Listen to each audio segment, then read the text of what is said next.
The message is straight and clear. Nigeria is indissoluble. Busy and hands on deck, Acting President Professor Yemi Osinbajo continues marathon consultations with leaders across the country.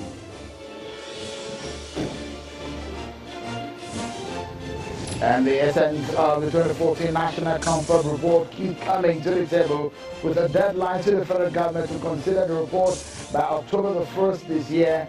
Is a report a possible solution to the tense Nigerian public? Many thanks for joining us, everyone, and those are focused on the program.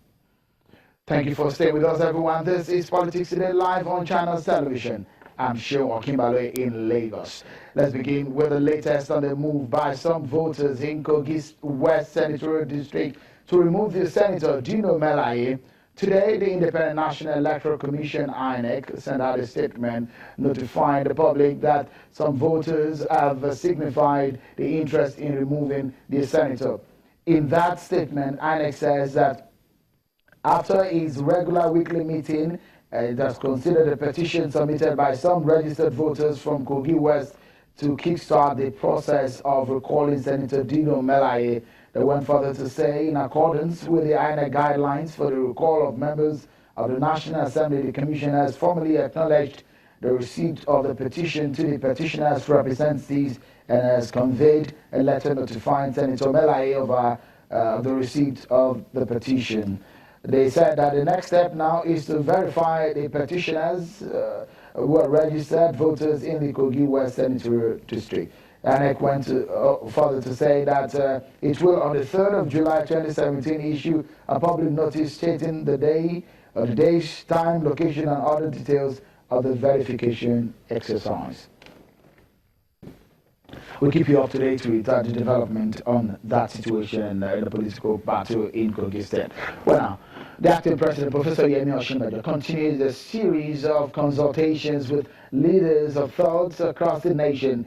He has just concluded a meeting with publishers and editors of different media organizations in the country, which held today at a presidential villa. He did say yesterday when he met with governors of the different states of the country that Nigeria is indissoluble, and asked all the leaders to join forces in killing the divisive spirit which has permeated through the different regions of the country. Before the meeting started, some of the governors sounded a note of warning to those putting up eviction notice to their fellow countrymen that a marriage is for all and home is communal.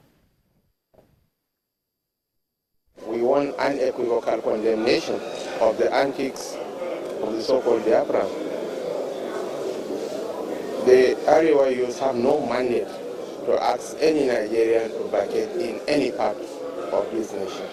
We should all unite to surmount the difficulties that we have. I had issued a statement in my state. I said nobody is given any quit notice. Everybody should stay and enjoy his stay in Plateau State. I don't think it was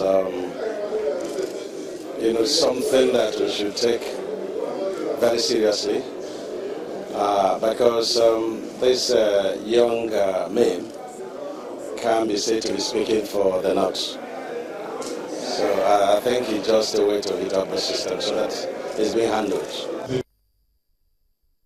There are some governors in that meeting yesterday. Well, as the nation seeks urgent answers, we continue with the conversation on the Nigerian marriage and the way forward. Dr. Reuben Abati, our former presidential advisor in media and publicity to the immediate past Nigerian president, Goodluck Jonathan, joins us on the program. Welcome to the program, Dr. Abati. Thank you.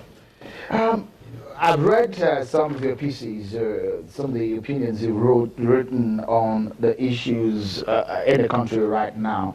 What do you make of what is happening right now, considering our history?